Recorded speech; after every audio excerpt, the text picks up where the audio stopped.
Jokowi ingin menghindari pengadilan, udah gitu aja Bung, nggak usah banyak cincong. Ada alasan ini, alasan itu telek bebek, gitu, telek bebek itu. Pokoknya intinya dia ingin menghindari pengadilan, ingin menghindarkan diri dari tanggung jawab seorang pemimpin. Oh, apa pemimpin dia? Ya, dulu presiden. Apakah presiden itu pemimpin atau tidak tergantung kualitas pribadinya. Pak Jokowi, JKW, itu diperkirakan akan menghindari semua forum pembuktian ijazah. Kalau dia bilang nanti di pengadilan, bohong dia. Mantan Presiden Jokowi terancam dijemput paksa. Dalam hukum acara pidana, posisi saksi pelapor itu wajib hadir di persidangan tanpa didampingi pengacara. Pertanyaannya, apakah hukum kita cukup berani bersikap adil dan menjemput paksa? Beliau adalah saksi pelapor, saksi korban. Menurut beliau adalah korban dari fitnah ini. Beliau akan duduk di kursi, disorot kamera, dan wajib hadir, Bang. Kalau nggak mau hadir, ya jangan pernah buka laporan ini, gitu loh. Kalau nggak ada konsekuensi apa? Dilakukan upaya paksa. Kami minta dilakukan upaya paksa melalui perintah majelis hakim. Kami minta kepada hakim perintahkan kepada jaksa penuntut umum, hadirkan Pak Jokowi secara paksa dalam persidangan. Kalau nggak mau hadir, hukum acaranya begitu, Bang. Polisi tidak mengajukan bukti. Nah, artinya sampai hari ini sidang itu tidak akan pernah ada yang namanya ijazah Pak Jokowi, dan makin menguatkan kepada kami memang ijazah itu tidak ada. Tidak ada, ya. Nah, ini ijazah asli, ini penggugat. Yang kemarin mana ini Tribun bilang tidak valid. Kalau hari ini kami menyatakan ijazah Pak Jokowi nggak ada, kalian tulis dong. Dan kemarin kami dibilang tidak valid. Ya ijazah harus ditunjukkan dengan orangnya. Kalau tiba-tiba hilang siapa? Ini bukan asli tapi asli. Asli, ya. Boleh disentuh. Embosnya yang dimaksud embos itu ini loh. Ini mana tunjukkan di belakang. Tembusnya ini loh. Ini loh. Oh, ada Embos ini UGM, ya. Ada embosnya. Embosnya Ini nih bro, embosnya di belakang bro. Nggak kelihatan ke depan, Pak. Ini embosnya di belakang. Kami minta kepada hakim perintahkan kepada jaksa penuntut umum, hadirkan Pak Jokowi secara paksa dalam persidangan. Tidak hadir korum 9 bulan. Menghina pengadilan. Cacat PP masukkan dalam putusan. Terima kasih.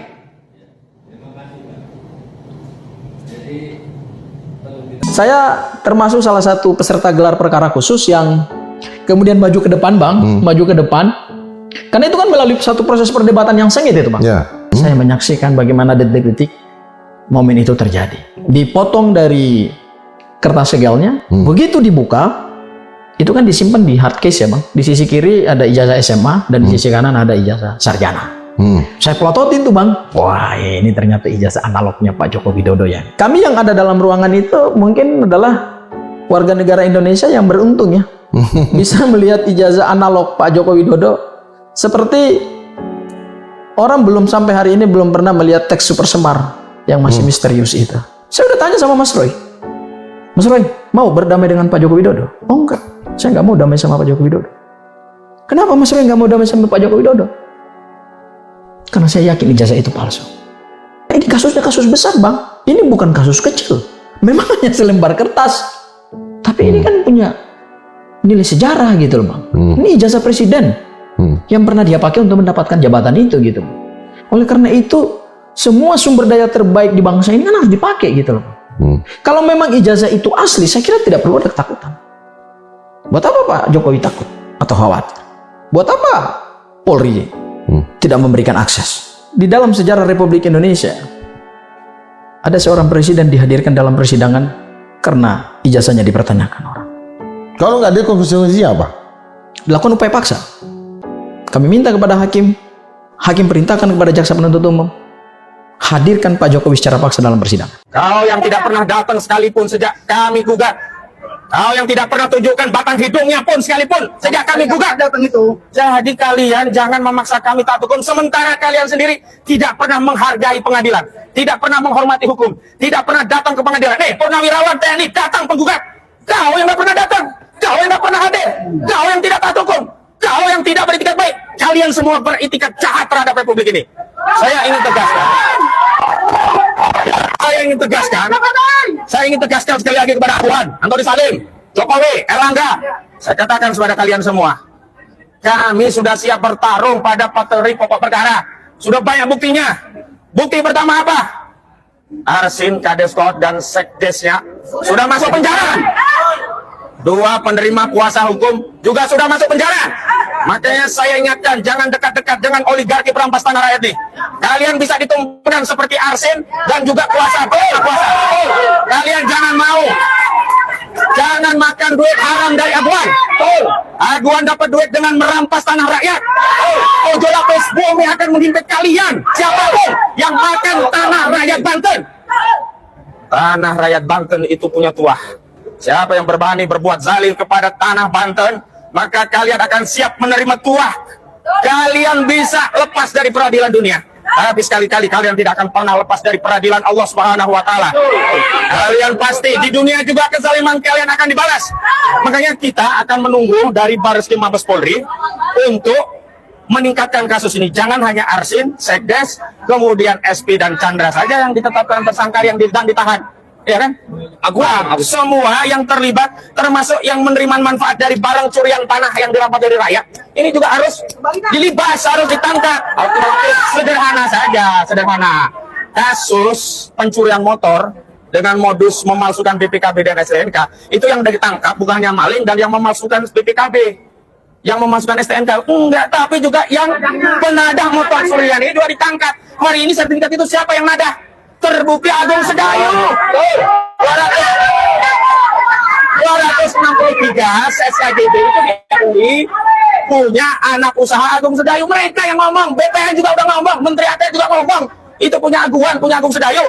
Untuk proyek industri properti PIK 2, yang proyek ini punya Aguan dan Antoni Salim. Kalian selama ini didiamkan, rupanya tambah lama tambah kurang ngajar kalian kepada Republik. Tambah kurang ngajar kalian kepada negara ini. Tambah kurang ngajar kalian kepada rakyat Indonesia. Ingat, ini saya terangkan sebagai orang Islam. Siapa saja di dalam akidah kami umat Islam yang mati membela hartanya, maka dia mati syahid. Maka rakyat Banten yang berasal dari peradaban Islam, Kesultanan Banten Islam, itu siap membela hartanya. Kalau mereka menang, itu adalah keutamaan. Ya, mereka akan dinaikkan derajatnya. Kalaupun akhirnya mereka tergilas, mereka syahid.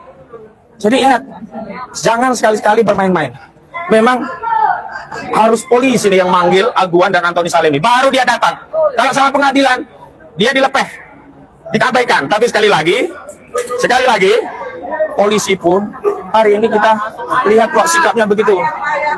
Apakah harus bayar-bayar polisi, bayar-bayar polisi, bayar-bayar polisi, bayar-bayar polisi, bayar-bayar polisi, bayar-bayar polisi? Ya, apa harus bayar polisi agar bisa menangkap Aguan? Apa harus bayar polisi bisa nangkap Antoni Salim? Atau setidaknya nangkap Encut, Gojali ini ya, Mandor Mehmet, kemudian Ali Hanafiah Lijaya, ini semuanya aktor pagar laut. Kenapa kejahatan sertifikat lautnya ditangkap, ditahan? Pagar lautnya yang jogrok, yang kelihatan, nggak ditahan-tahan sampai hari ini. Padahal kalau pagar laut itu bisa ditangkap dengan pasal 98 Undang-Undang 32 2009 tentang lingkungan hidup. Ancaman pidananya minimal 3 tahun, maksimal 10 tahun, dan denda minimal 1 miliar, maksimal 10 miliar. Kenapa KKP ngambil sanksi yang ecek-ecek? Denda cuma 18 juta perak per meter. Per meter. Itu belum ada yang bayar denda itu karena orang-orang itu belum ditemukan pelakunya begitu.